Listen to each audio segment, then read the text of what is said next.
的家乡，远渡过海洋，沿途风雨险阻往心里放，看日月交换欣喜和惆怅，眼睛就算迷茫，汗水会擦亮，收拾起行囊，把思念带上，人生在多波折，逆风而上，看笑泪交织，聚散多无常，只要有希望，就挺起胸膛。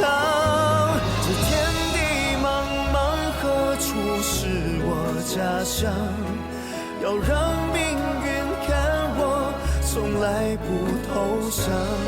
无休的故事，岁月会流传，那是因为有爱一直在身旁。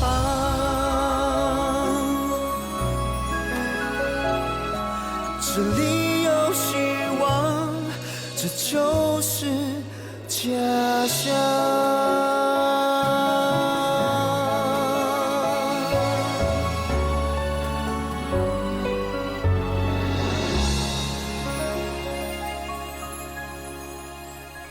这是什么药？刘太太说是安胎药。你不相信我，我跟你拼了！安太太，放开我啊！张老板，你这药是从哪里来的？这你就不必知道，你只要告诉我这是不是安胎药。肯定不是。那是什么药？药里的成分有龟尾、红花、丹皮、大黄、牛膝、官桂等等，其他还有什么我不大清楚。只是上述这些药是用来落胎的。落胎，这个女人怎么如此狠毒啊！妈妈，这药的来历我已经知道。我们张家人丁单薄，明珠好不容易怀了孩子，她竟然丧心病狂到这个地。老太太，老太太，快扶老太太到房里休息吧。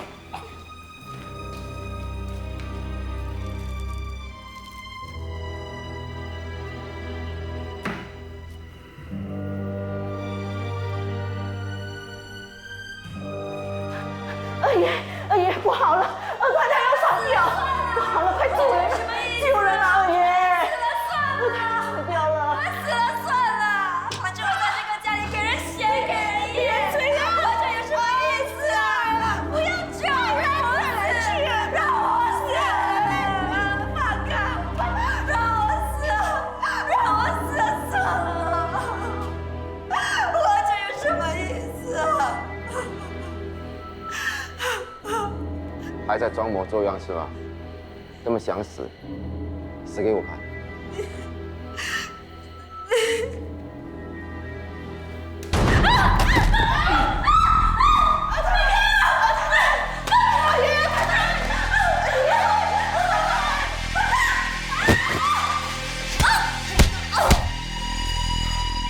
下落胎药要落掉我骨肉是吧？今天不打死你，天地不容。二爷，别打了，别打了，二爷！哎呦！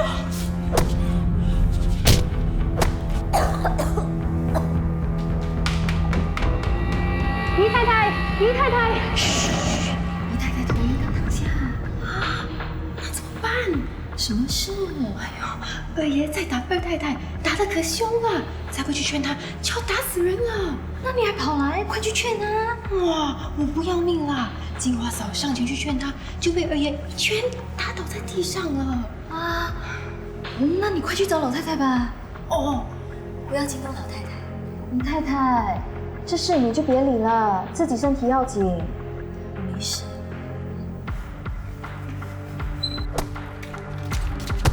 住手！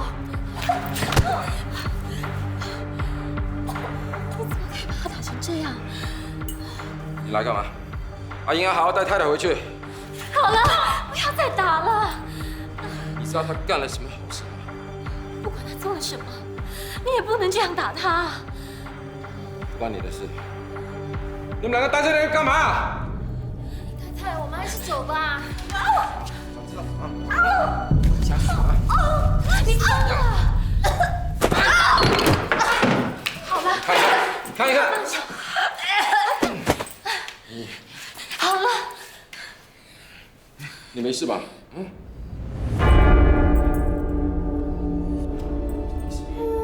张光堂，我跟你同归于尽。陆小哥，放下！大姐，你别这样，把太太带回去。放下，放下。手休下。你紧张他什么？你想要他帮你生孩子，替你传宗接代是吗？我偏让他生，也生不出。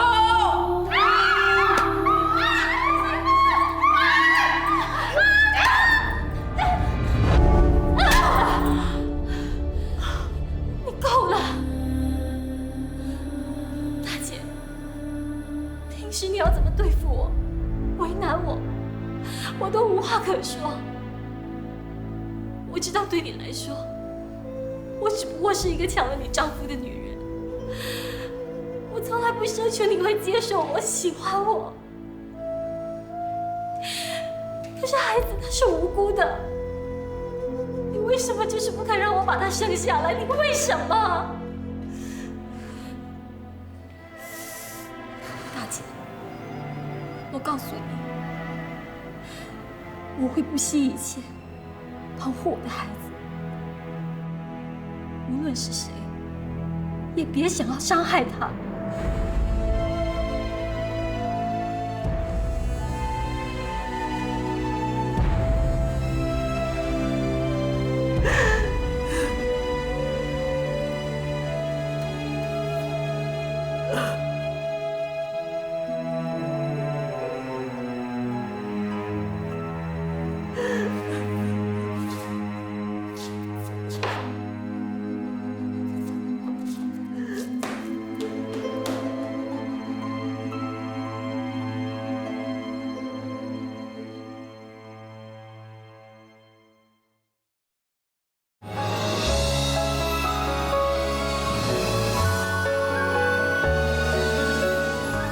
龙文兄，表舅妈，请坐。谢谢。走。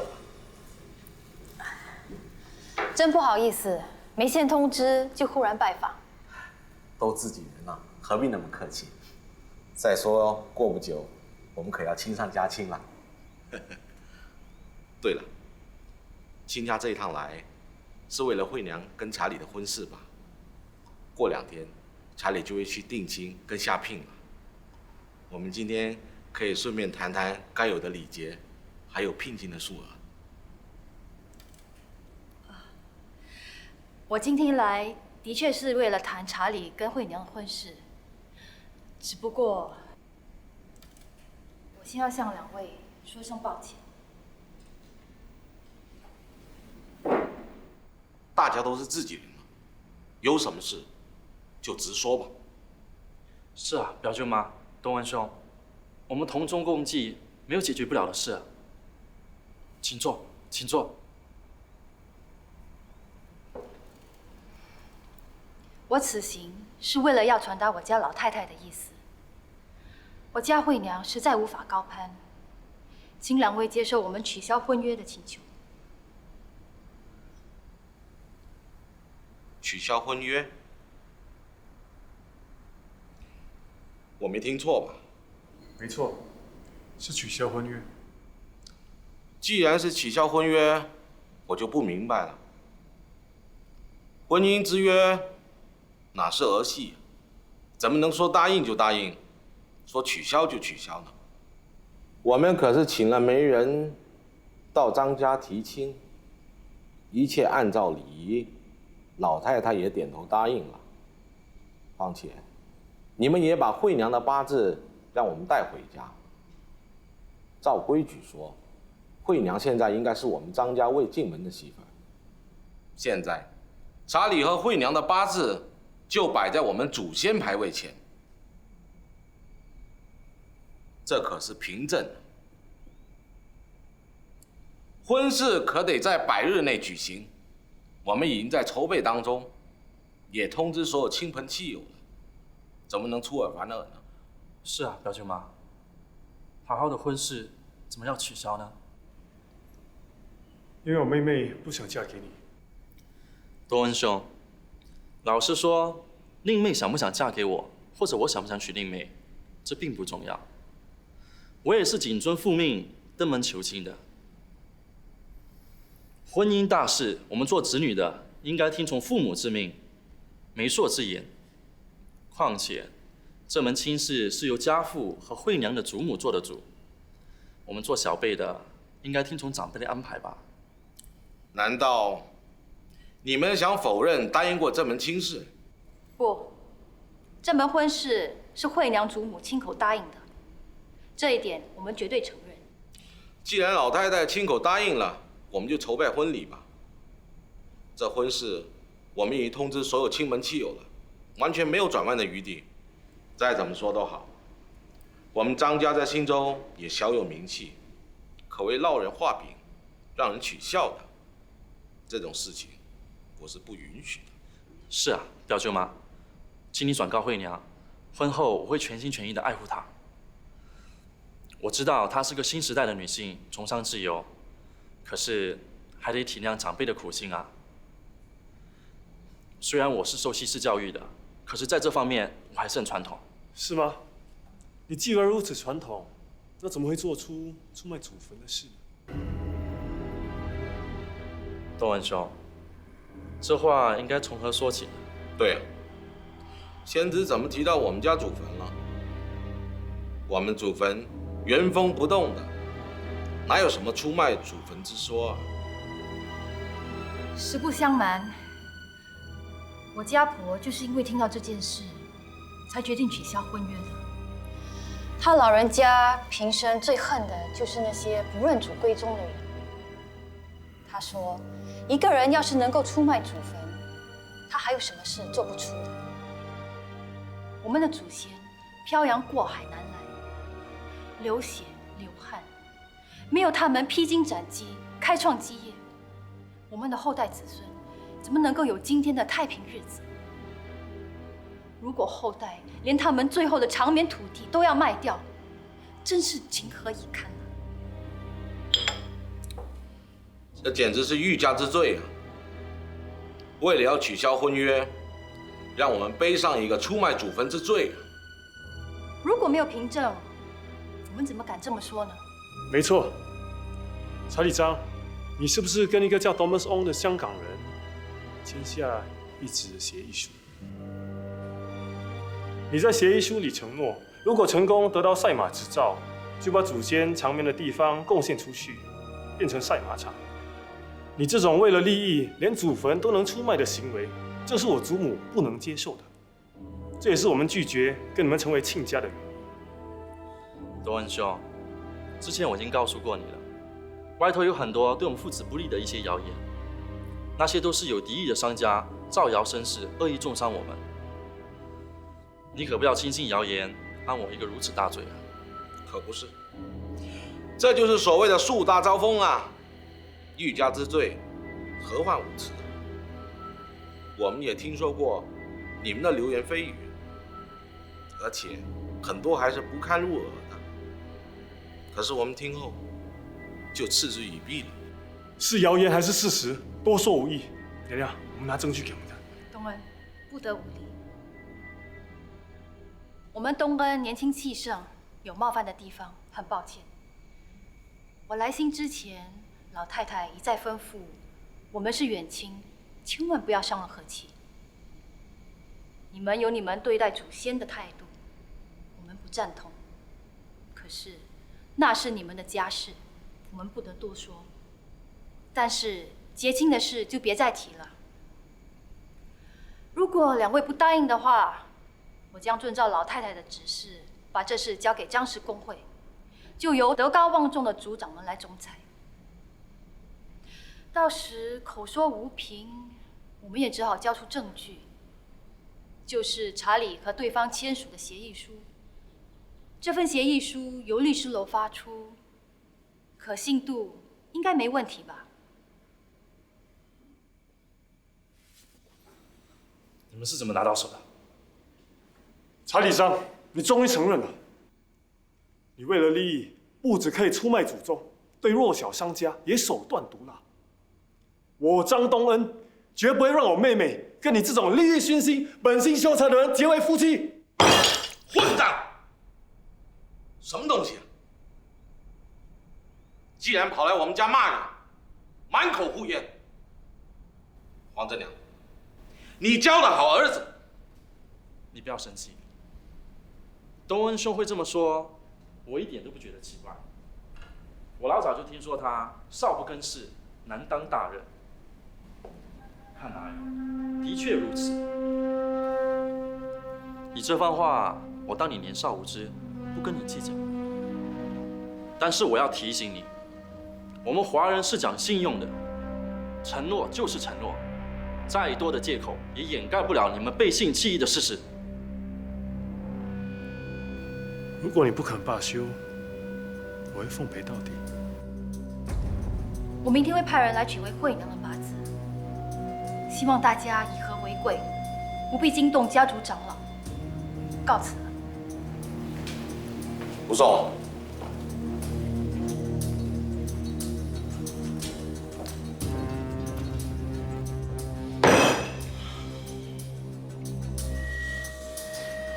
张东安，你对我的耻辱，我会百倍千倍的还给你。有钱人都是爱面子的，照我看，新州张家绝不会让这件事闹到众人皆知的。我倒希望他们去闹，那查理章就臭名远播了。不管结果如何，我看新州张家，我们是得罪上了。得罪就得罪，我就不信他们敢对我们怎么样。东恩，你看人也太简单了吧？人心难测。所谓明枪易挡，暗箭难防，特别是做生意的商家，宁愿多一个朋友，也不要多一个敌人。但事到如今，我看就只有走一步算一步了。谢谢你，娘娘。谢我干什么啊？我只是奉你阿婆的命令行事。你应该感激有那么疼爱你的阿婆。她宁愿自己被骂，也不可让自己的孙女儿受一丝委屈。我知道了，我回去会好好孝顺阿婆的。你这一次啊，可真的要谢谢你这个哥了。要不是他明察暗访，费尽心思把查理章的真面目查得清清楚楚，我和你阿婆绝不让你那么任意妄为。你看，你哥多疼爱你啊！听到了吗？你要怎么谢我啊？好，就请你吃鸡腿，谢谢你这个好哥哥。你说我是好哥哥啊？娘娘，这只古怪还是第一次说我是好哥哥啊？我哪是第一次说啊？是第一次。我之前有说过的。没有。哦，那好啊，你就多吃一点，这好哥哥。真是一对活宝贝。娘娘说你是活宝贝。不要捏我鼻子。你我跟你说。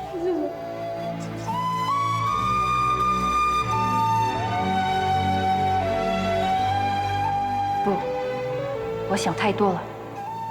他们从小在一起，感情好，那是自然的事。那只是兄妹之情。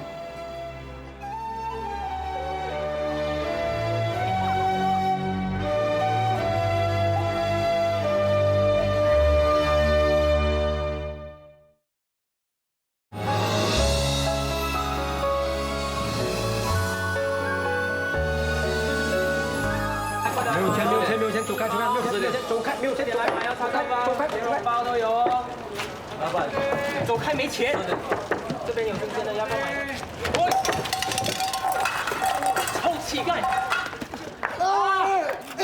你这个臭乞丐，咬我！别打了，别打了！你这个大无赖，败光了自己的家产，还以为自己是大少爷吗？偷了我的包，还敢咬我？生气什么？小心断子断孙，断手断脚！你这个大无赖，败家子！你整天吃喝玩乐，这就是你的报应啊！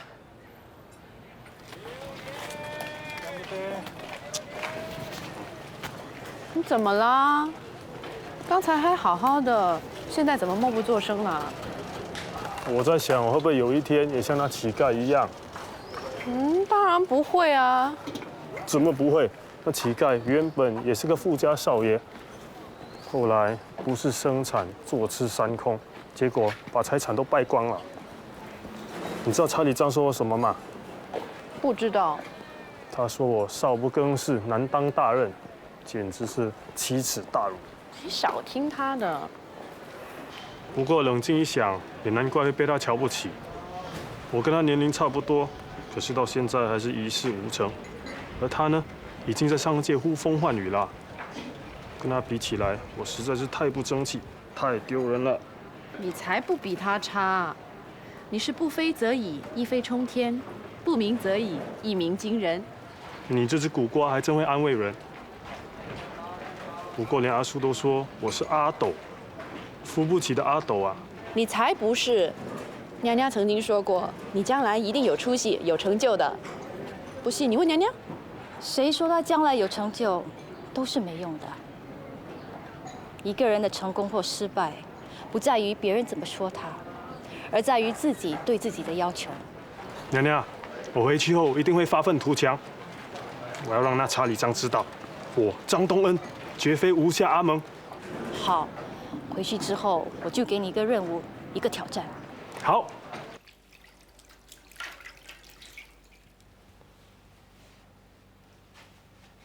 陈叔，帮你妈生子了。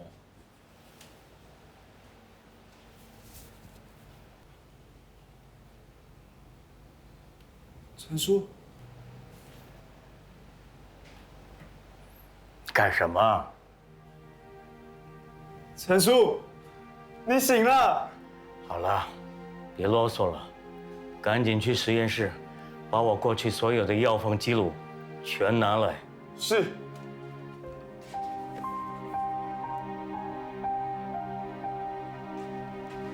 实验室里的东西我都收拾了，在这里。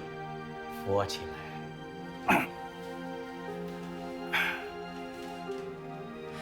给我。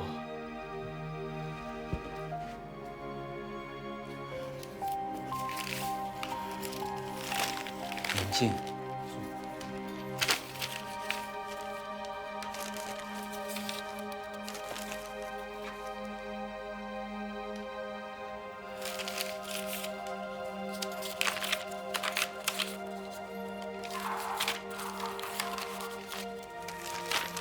你是不是拿漏了？怎么会不见呢？你明明有记录下来，快去实验室再找一找。实验室里的所有记录我都拿来了，全在这里，一张不留。怎么可能？我明明记录下来的呀。要不这样，你赶紧拿支笔和纸来啊！是。哎，不行不行，我什么都记不起来了，我什么都想不起来。陈叔，你等等。陈叔，这些是你丢弃在字纸篓里面的，我担心日后需要，都收集起来了。你看看有没有在里头。好。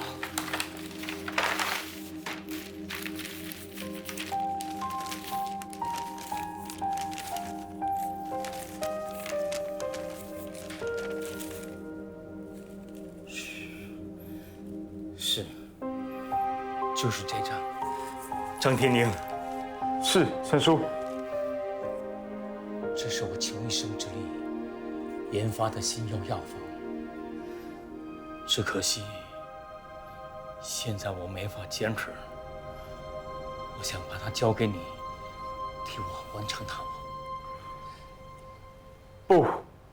不，陈叔。拿着，拿着。是。我知道，你一向做事认真卖力，把它交托给你，说实在的，我也可以瞑目了。陈叔，你不会有事的。你别净说一些有的没有的。张天英，我现在所说的每一句话，你都要仔细给我听着。这新药已经进入了试用阶段，你要仔细的观察药效，加以改良，务必要做到功效显著，让人容易接受。这药方你要藏在一个隐秘的地方，不能落入别人手里。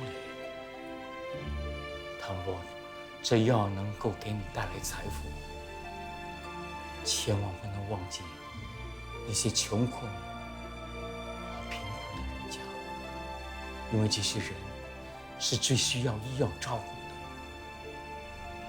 我刚才说的话都听清楚了吗？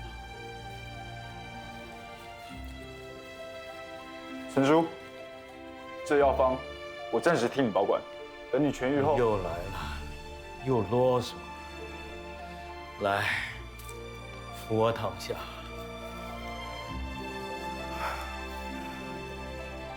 去吧，我困了，我想睡了。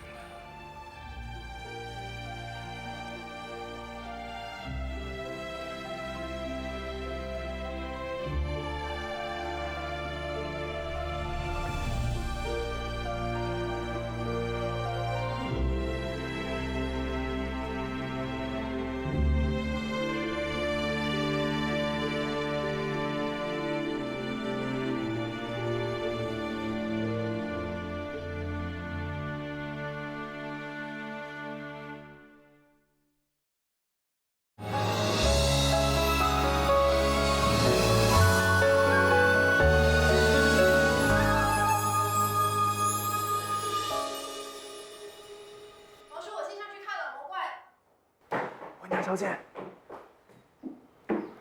陈叔醒来了，而且神志很清晰，还跟我说了很多话。真的？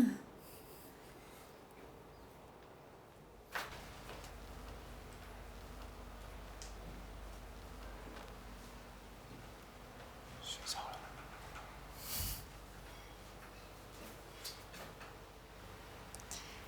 他睡得这么熟，像个小孩一样。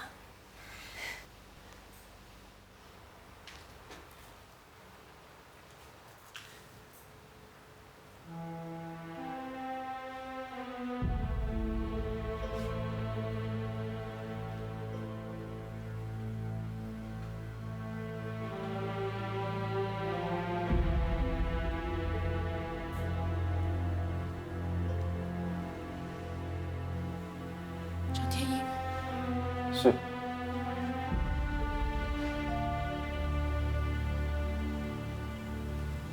他走了。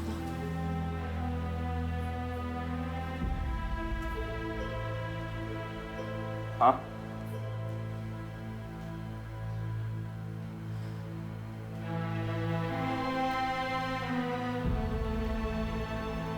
老魔怪，你真的很不够意思啊！你跟张天一说了这么多话，连一声再见都不跟我说。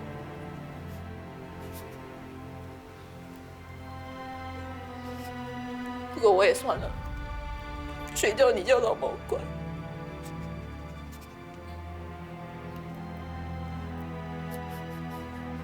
别走吧，回想去，你的家人在等你。慧楠小姐，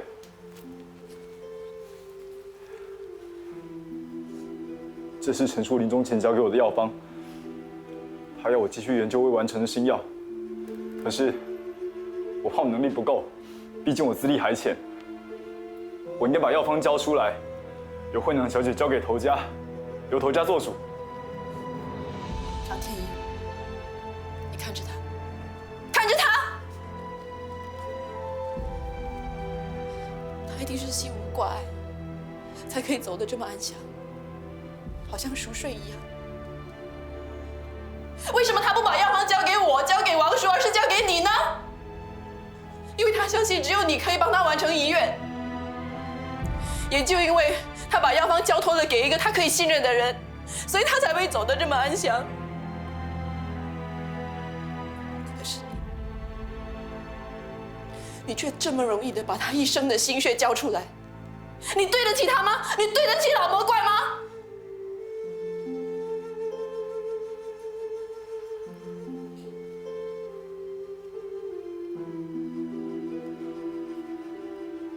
我错了，伴娘小姐，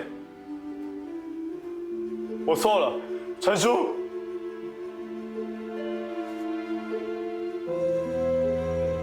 陈叔，我一定会不负你所托，也绝不会忘记你的叮嘱。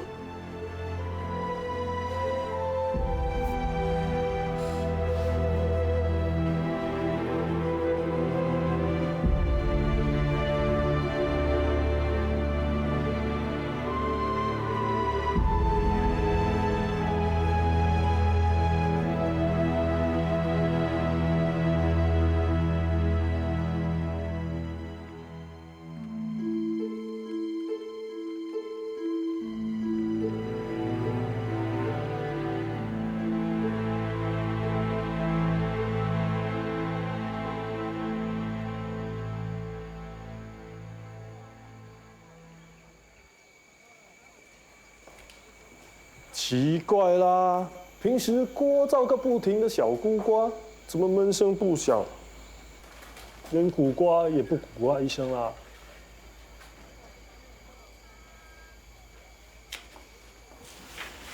别难过啦，人生无不散之宴席，生有时，死有时，哭有时，笑有时。这就是人生啊！老魔怪不知道认不认得回乡的路，他意识模糊的时候喃喃自语，说要回乡去。可是他离开故乡已经50年了。当然回得去，因为他回去的是他心中的故乡。心中的故乡？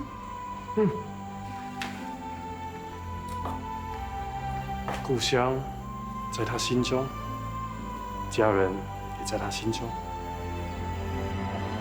他不只能回到故乡，还能看见自己的家人。不管我们去到哪里，心中的故乡永远都会跟着我们。还有家人，真聪明。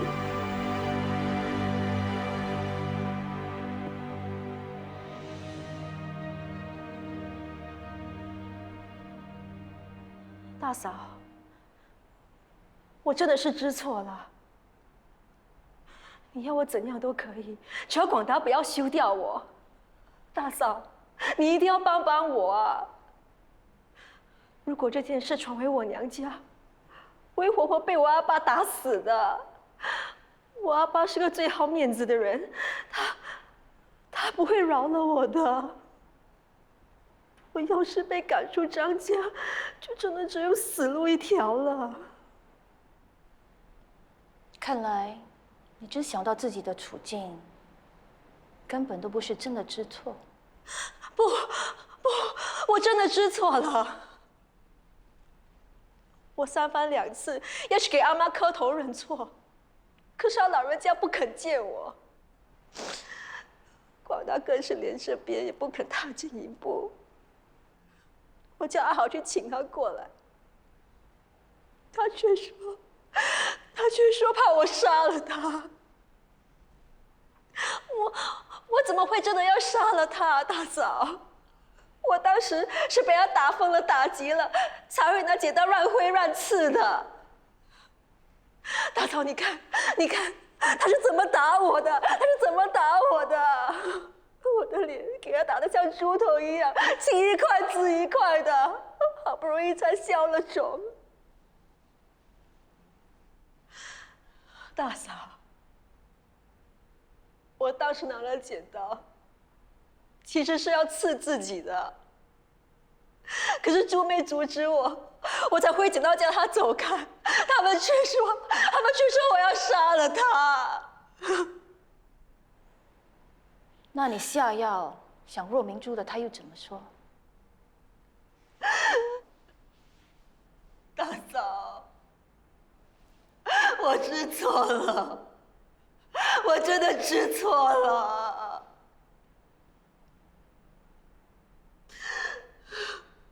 都怪我自己看不开，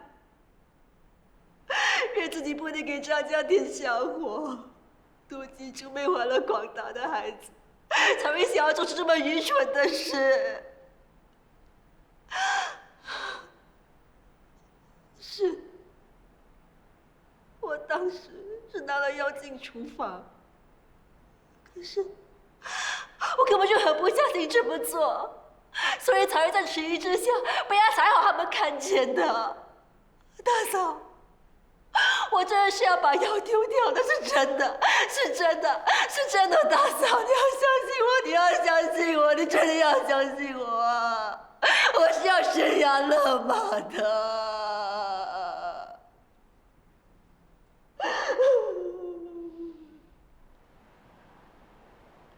早知今日，何必当初呢？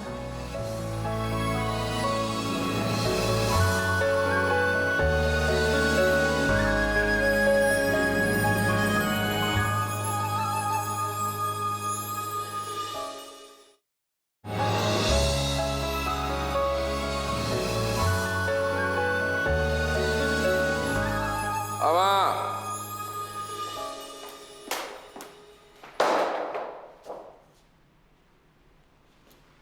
我听阿才说你找我有事啊？你没看到你大嫂吗？哦，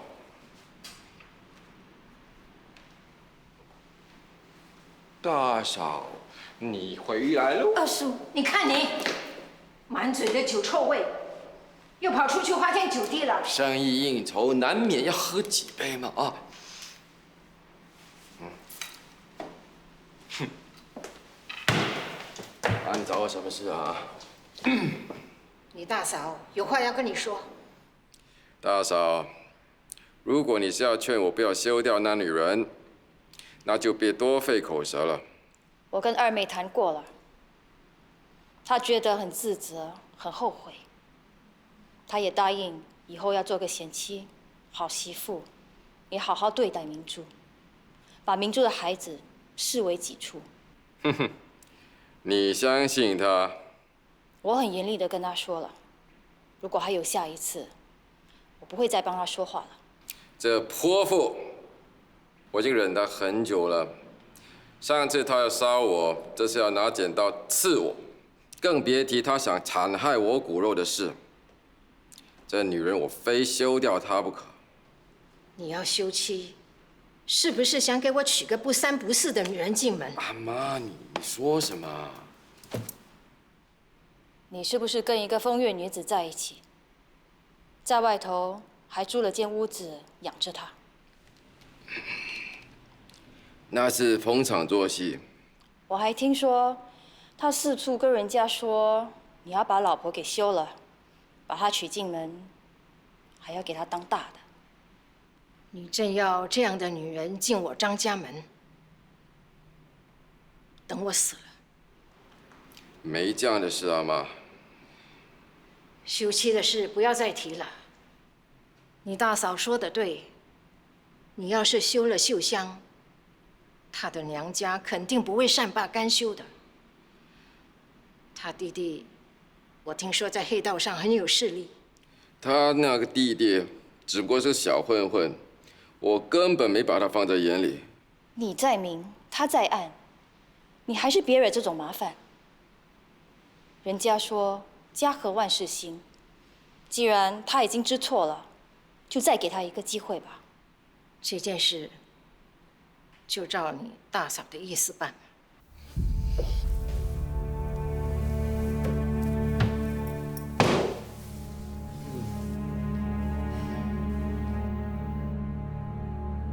祖先在上，秀香做出了对不起列祖列宗的事，请祖先原谅。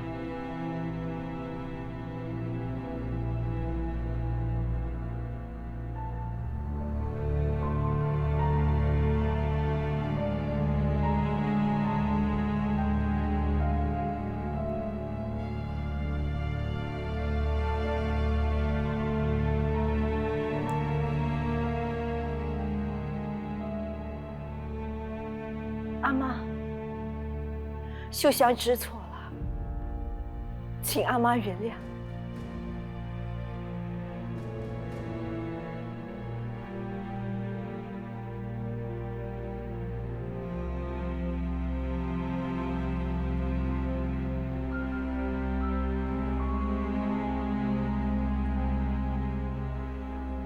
大嫂，我错了，请你原谅。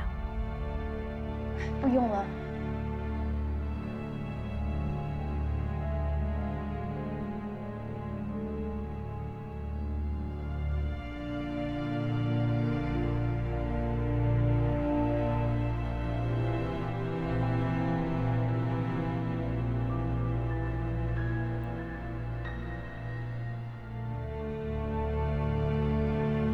广大、珠妹，我千不该万不该做出那样的事。我发誓，从今以后，我会当个好妻子、好大姐的。请你们原谅我。大姐，你先起来，你千万别这样。谢谢你，谢谢你原谅我这个没用的大姐。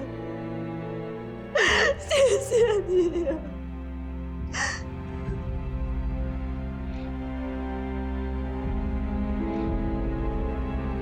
大姐，你别这样。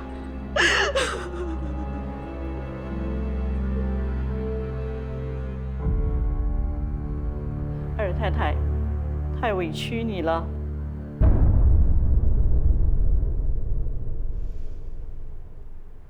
张广达把我打得死去活来，白明珠送我的那巴掌，还有王真娘设局害我，委屈？这何止是委屈，是深仇大恨。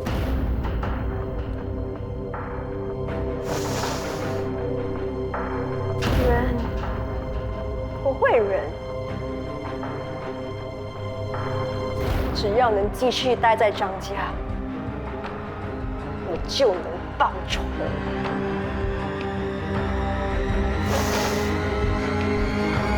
我看你这双鬼灵精的眼睛，就知道你在想什么了。你那双眼睛也逃不过我的法眼。那你说我当时在想什么？你想的跟我一样。哦。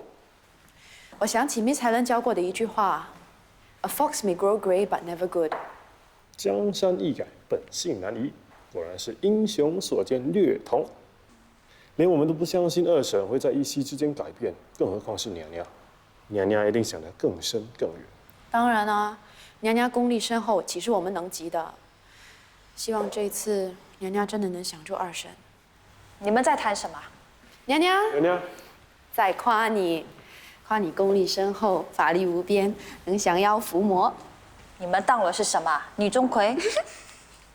好了，回房去，我有事跟你哥谈。为什么我不能听？因为不关你的事。去吧。东恩，我之前跟你提过，要给你一个任务，一个挑战。是娘娘。你阿叔前后派了几个牙杀队出去。都无功而返。我这次要给你的新任务和挑战，就是寻找新矿源。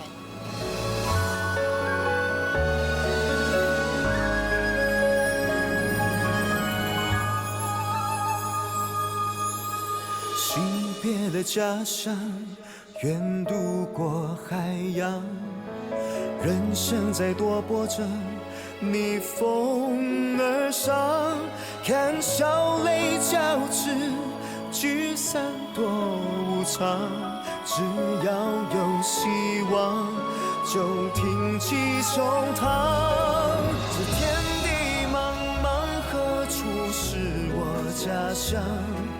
要让命运看我从来不投降，情积满身残，挡不住渴望。